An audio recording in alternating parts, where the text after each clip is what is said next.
Olá, meu nome é Cris Fermarim e sejam muito bem-vindos ao Tá em Alta.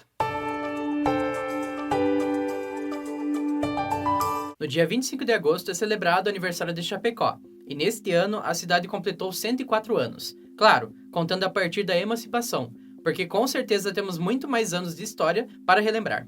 Os primeiros habitantes do oeste catarinense já estavam aqui há milhares de anos. Registros arqueológicos demonstram a antiguidade da ocupação indígena nas regiões noroeste e sudoeste do Paraná, oeste de Santa Catarina e norte e noroeste do Rio Grande do Sul. Os grupos Gs, que dão origem aos Caigangue e Xoclengue, há cerca de 5.000 anos, e os Guaranis, há aproximadamente 2.000 anos. As primeiras ocupações não indígenas na região sul ocorreram através de grupos de bandeirantes, depois tropeiros e depois as frentes de colonização incentivadas pelo governo nacional. A chegada desses colonizadores mudou os aspectos sociais, culturais e econômicos da região.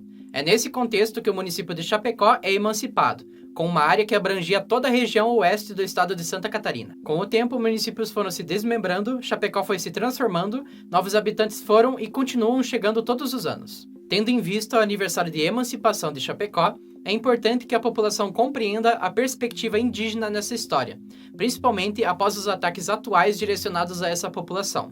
Um exemplo disso é o caso do Marco Temporal, que considera o direito às terras indígenas apenas para aqueles que já tinham sua posse antes do dia 5 de outubro de 1988, data de promulgação da Constituição Federal. Para compreendermos sobre a perspectiva histórica e as vivências dos povos indígenas em Chapecó e região, conversamos com o indígena João Batista Antunes, formado em Letras, Português e Literatura e que atua como professor de língua portuguesa na Escola Indígena da Aldeia Toldo Ximbangue.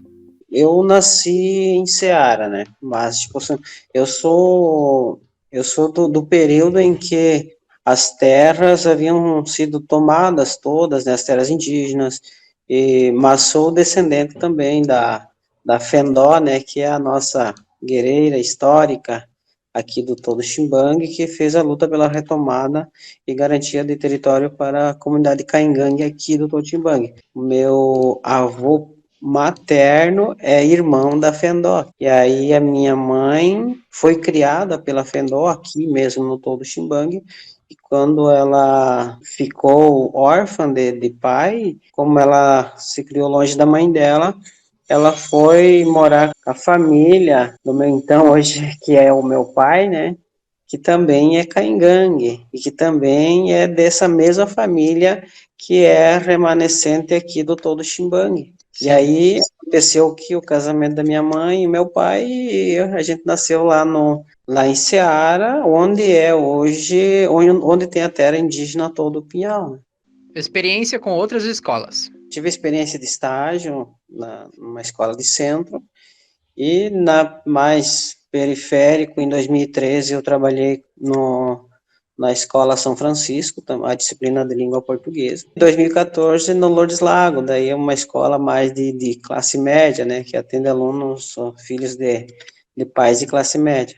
Esse espaço, para mim, foi de grande valia, grande experiência, porque foi uma forma também de mostrar que a gente é capaz, que indígena é capaz como qualquer outro, né, outra pessoa, mas também abriu a possibilidade de falar um pouco sobre nós indígenas aqui em Chapecó, sobre o povo caingangue, sobre a história, né, que é anterior ainda à emancipação política de Chapecó. Tem valorização da cidade nesse período de aniversário do município? Eu vejo que, principalmente agora, né, a gente vive um tempo em que o preconceito e a discriminação com relação aos indígenas, ele aumentou muito. Hoje ficou bastante escancarado, né, dentro do município de Chapecó.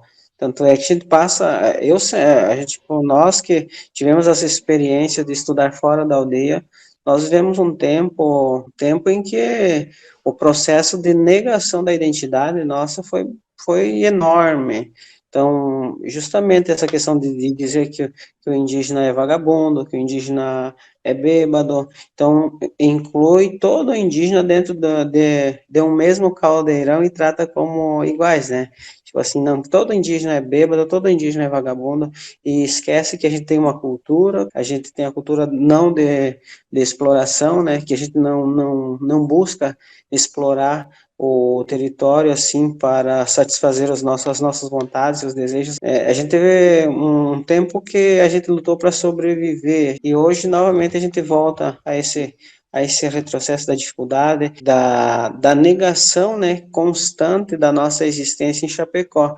E aí a gente consegue perceber claramente através das mídias, né, muito mais nas redes sociais, quando alguém do poder público fala sobre indígenas, os comentários que existem, né, com relação ao que nós fazemos ou deixamos de fazer, né? Como é a visão da população sobre os indígenas? Reconhecer que nós estávamos aqui antes da emancipação política de Chapecó, dá uma ideia de que a gente tem o direito de retomar todo o espaço de território de Chapecó, mas não é o que a gente quer é viver, a gente quer manter a nossa cultura, a gente quer que as pessoas aceitem essa diferença que existe, né, entre as culturas, né? A gente até quase nem entra no mérito da discussão com relação a essas atitudes preconceituosas e discriminatórias, porque as pessoas, de certa forma, conhecem, sabem que existem essas diferenças, mas agem pela própria ignorância mesmo, né? E que falta bastante sensibilidade para aceitar, né, essas diferenças que existem. Principais dificuldades. Nós, assim, enquanto indígena, a gente sofreu bastante, até por parte do poder público, né? Porque não aceita, por exemplo, assim, que nós indígenas sejamos tratados assim como uma certa prioridade, que foi resultado de muitas lutas, né, muitos movimentos, de muitos que já partiram, e o poder público hoje nega esse direito a nós, né, inclusive de ir para as redes de comunicação de massa e falar que indígena não devia ter direito a nada, não devia ter direito a ser prioridade para tomar as vacinas, né? Esquece que quando o europeu chegou aqui no Brasil, né, mais especificamente os portugueses, né, existia muito mais indígena no Brasil do que existem hoje, né?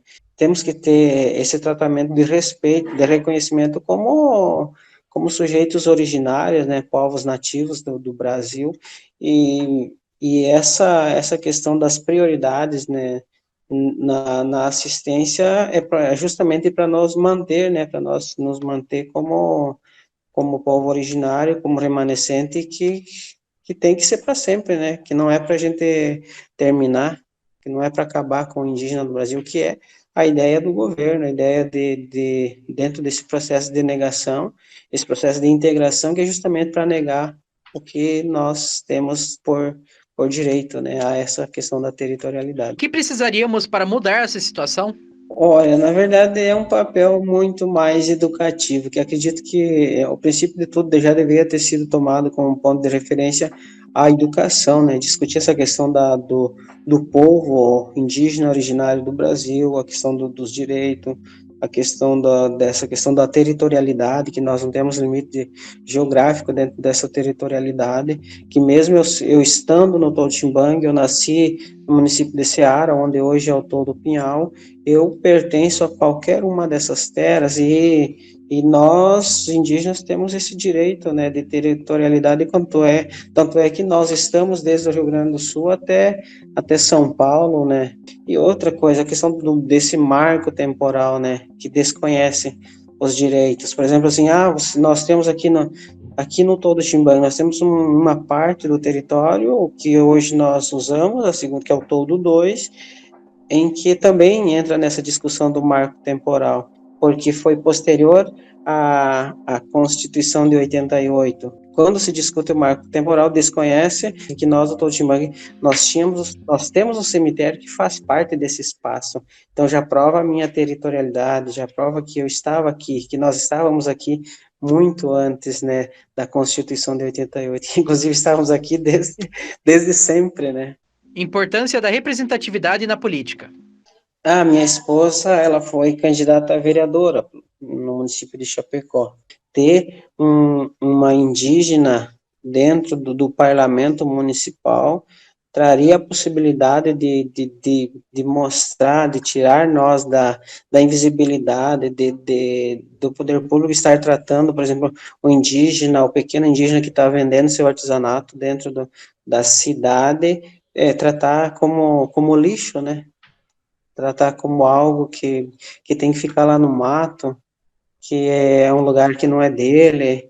Isso é que a gente consegue perceber muito que se trata dessa forma, que índio tem que estar lá no mato, índio tem que estar lá na aldeia.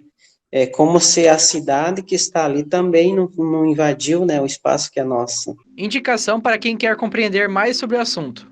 Olha, na verdade, hoje a gente não encontra muita coisa escrita, né? Porque nós somos muito de uma tradição oral e conversar, falar sobre, se torna muito mais viável. Nós tem alguns livros que falam sobre a história, tem uma história do Xingang, é um livro muito interessante que fala um pouco da nossa instalação aqui na região, né, do todo Xingang, o porquê que existiu posterior a 1850, né, quando, no tempo do Império ainda, do Brasil Império, em que criou-se a lei de terra, as leis de ocupação e que se criou as aldeias, né, e que determinou que os indígenas tinham que ficar num pedacinho de terra aldeados, né, e nós somos descendentes de um grupo que se negou a viver aldeado, né. Esse foi o episódio de hoje. Se cuide, mantenha o distanciamento social e siga as normas sanitárias. Até mais!